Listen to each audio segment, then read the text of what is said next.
আর মিন্টু যে আপনারা রিমান্ড শেষ না হতেই কারাগারে পাঠিয়ে দিয়েছেন, এটা কেন করেছেন? মানে এটা কি কোনো চাপে পড়ে, না আসলে আসলে দেখেন, মানে আসলে এখানে আইনের কোনো ব্যত্যয় হয় নাই।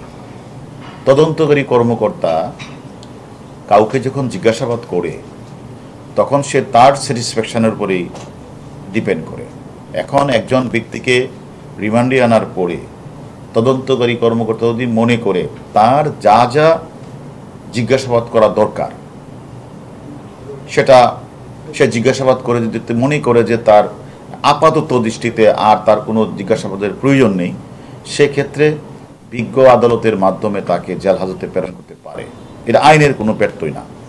আবার আরও তথ্যপত্র কালেকশন করে তদন্তকারী কর্মকর্তা যদি মনে করে যে আমাকে তাকে আরও কিছু জিজ্ঞাসাবাদ করা আমার প্রয়োজন, সেক্ষেত্রে তদন্তকারী কর্মকর্তা তাকে আবার এনে জিজ্ঞাসাবাদ করার সুযোগ পেতে পারে এবং সে সবসময় এই সুযোগটা পাবে।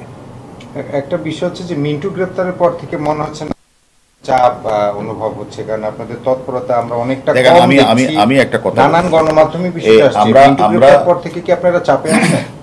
আমরা যে আমরা এর আগেও আপনারা জানেন মতিঝিলের টিপু মার্ডার, কামবাঙ্গিরি চোরের শিল্পপতি হত্যা, ফারদিন হত্যাকাণ্ড সহ অনেক হত্যাকাণ্ডের ঘটনা কিন্তু আমাদের চৌকস ডিবি টিম আমরা কিন্তু তদন্ত করে আমরা প্রত্যেকটা খুনের মোটিভ কিন্তু আমরা বের করেছি।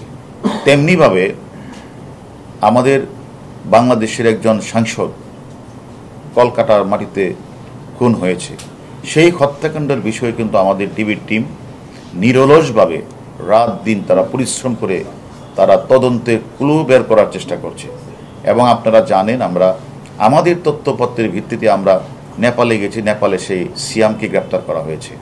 আমাদের টিম আমরা কিন্তু কলকাতা গিয়েও কিন্তু আমরা বিভিন্ন তথ্যপত্র দিয়ে আলামত ধরে আমরা সাহায্য সহযোগিতা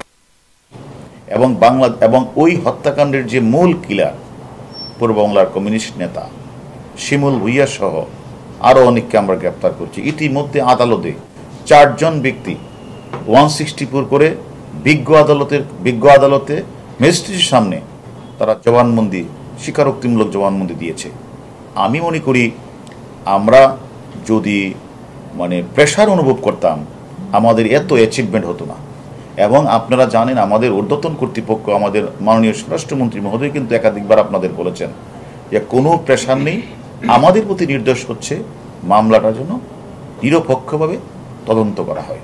এবং আমি মনে করি আমরা নিরপেক্ষভাবে আমাদের ডিবির চৌকস টিম, তদন্তকারী কর্মকর্তা রাত দিন 24 ঘন্টা পরিশ্রম করছে, আরও যে আসামি আছে তাদের গ্রেপ্তারের চেষ্টা করছে। আমরাও মনে করি কোনো নিরপরাধ ব্যক্তিকে এই মামলায় হয়রানি করা হবে না, অযথা ডাকাতি করা হবে না।